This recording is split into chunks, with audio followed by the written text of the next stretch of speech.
জয় রাম, জয় গুরু, নমস্কার। গল্প কথায় রাম ঠাকুর চ্যানেলে সব বন্ধুদের স্বাগতম। বন্ধুরা, আজকে আমি একটি গল্প বলছি, আপনারা শুনেন দয়া করে। শ্রীমতী শোভা বোস বলেছেন যে শ্রী ঠাকুর বলতেন, নির্ভর করে থাকলে অপচয় হয় না। তাঁর বোন শ্রীমতী রেখা বোস তখন ছোট, 5 বৎসরের। একবার তারা দয়াল ঠাকুরকে প্রণাম করতে গেছেন। এমন সময় শ্রীমতী রেখা বোস ঠাকুরকে প্রণাম করলে দয়াল ঠাকুর নিজেই বলতে লাগলেন, আনন্দময়ী রাজরানী, কেমন আছো? শ্রীমতী রেখা বোস উত্তর দিলেন, আমি ভালো আছি, আপনি কেমন আছেন? অতঃপর শ্রী শ্রী ঠাকুর তাদের মাকে বললেন যে দেখবেন ও খুব ভালো হবে। শ্রীমতী রেখা বোসের স্বামী কেমন হবে তাও কথার আকার ইঙ্গিতে ঠাকুর বলে দিয়েছিলেন। দিন যেতে যেতে সে প্রাপ্তবয়স্কা হলো এবং তার জ্যাঠামশাই একটা সম্বন্ধ ঠিক করলেন।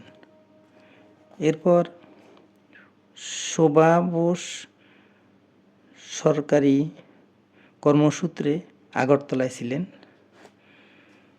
তিনি পাত্রপক্ষের সম্পর্কে যতটুকু জানতে পেরেছিলেন, সেই থেকে শ্রী শ্রী ঠাকুরের কথার সঙ্গে কোনো মিল খুঁজে পেলেন না। এরূপ অবস্থার কী করা সমীচীন তা ভেবে ভেবে তিনি একখানা টেলিগ্রাম করে দিলেন, এ বিয়ে হবে না। বড় বোনের অমতে এ বিয়ে হবে না, ওই কথা পাত্রপক্ষকে জানিয়ে দেওয়া হলো। এই ঘটনার কিছুদিন পর তাদের পিতৃবিয়োগ ঘটে। শ্রীমতী শোভা বোস বললেন যে তখন পিতার মৃত্যুর শোক করার চেয়েও বোনের বিয়ের চিন্তা ও দায়িত্ব আমাকে আচ্ছন্ন করে রেখেছিল। প্রকৃতপক্ষে সংসারী মানুষের পক্ষে এ এক জটিল কাজ। পিতা শ্রাদ্ধাদি কার্য উপলক্ষে শ্রীমতী শোভা বোস ঢাকা এসেছিলেন। সেই সময়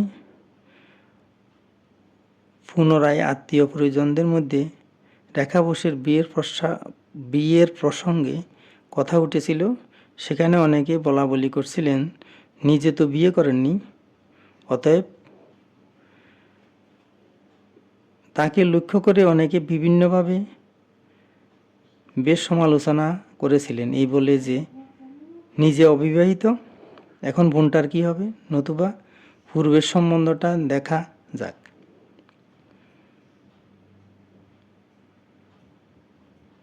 তখন তিনি একেবারে নিশ্চিন্ত হলেন যে এই বিয়ে হবে না। তিনি মনে মনে একটা গভীর চিন্তায় পড়লেন, এই ভেবে যে তাহলে ঠাকুরের কথা কি মিথ্যা হবে, বোনের ভাগ্যে কি রয়েছে কে জানে। তিনি যথাসময়ে আগরতলা চলে এলেন। আগরতলা ফিরে এসেই আনন্দবাজার পত্রিকা দেখে 5টি জায়গাতে বিয়ের পত্র লাভ করলেন। ওই 5টি যোগাযোগের একটিতে বিয়ের সম্বন্ধ ঠিক হলো। পাত্রপক্ষের পূর্বের বাড়ি ছিল ফরিদপুর। সেই সময় এ ছেলে সিন্ধ্রিতে ডাক্তারের কাজ করতেন। ভদ্রলোক, সুপুরুষ এবং ভালো লোক, থাকতেন বিলেতে। শ্রীমতী রেখা বোস এভাবে উপযুক্ত পাত্রের নিকট পাত্রস্থ হয়েছিলেন।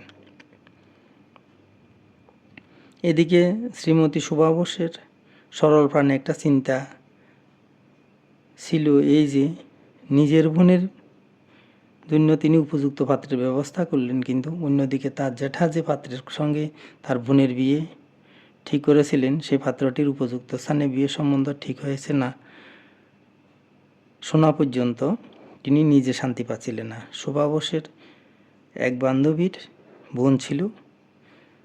শ্রীমতী শোভা বোস মনে মনে ঠাকুরের নিকটে প্রার্থনা করছিলেন যে ওদের দুজনের মধ্যে বৈবাহিক সম্পর্ক হলে বেশ হয়, অথচ তিনি এ ব্যাপারে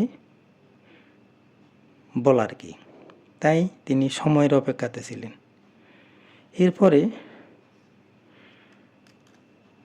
খবর পেয়েছিলেন তার বান্ধবীর সাথে ওই ছেলের বিয়ে হয়েছে। শ্রীমতী শোভা বোস এক অপার শান্তি লাভ করলেন। শ্রীমতী শোভা বোস নিজের বোনের জন্য যেমন কোনো ক্ষতি স্বীকার করতে রাজি ছিলেন না, ঠিক তেমনি অন্য একটি ছেলের জীবনেও সুন্দর ও মঙ্গলের শুভাগমন হোক, এই ছিল তার আকাঙ্ক্ষা। সর্বমঙ্গলময় শ্রী শ্রী ঠাকুর সর্বমঙ্গলময় শ্রী শ্রী ঠাকুরের কথা সত্য হলো, নির্ভর করে থাকলে অপচয় হয় না। বন্ধুরা, আমি এখন ঠাকুরের দু একটি বাণী পড়ে আপনাদেরকে শোনাচ্ছি। ঠাকুর বলেছেন, অভিমান না রাখিয়া সমবুদ্ধি সঞ্চয় করিবে। ঠাকুর আবার বলেছেন, যথাসাধ্য সময় সময় কিছু কিছু আত্মার কর্ম করিলে মনের অনেক শান্তি হয়। ঠাকুর আরও বলেছেন, গর্বহারী ভগবান কারো গর্ব অভিমান থাকতে দেন না। জীবের ইচ্ছা কোটি বাঞ্ছা করে, কৃষ্ণের যে ইচ্ছা সেই ফল ফলে।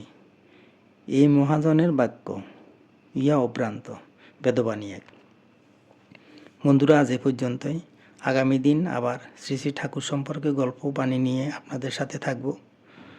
বন্ধুরা, চ্যানেলটি যদি আপনাদের ভালো লেগে থাকে তাহলে সাবস্ক্রাইব করবেন, আর নূতন বন্ধু হলে সাবস্ক্রাইব করে পাশে থাকবেন।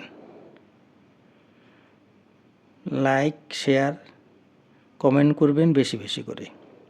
ধন্যবাদ, ভালো থাকবেন। জয় গোবিন্দ, গুরু কৃপায় কেবলম।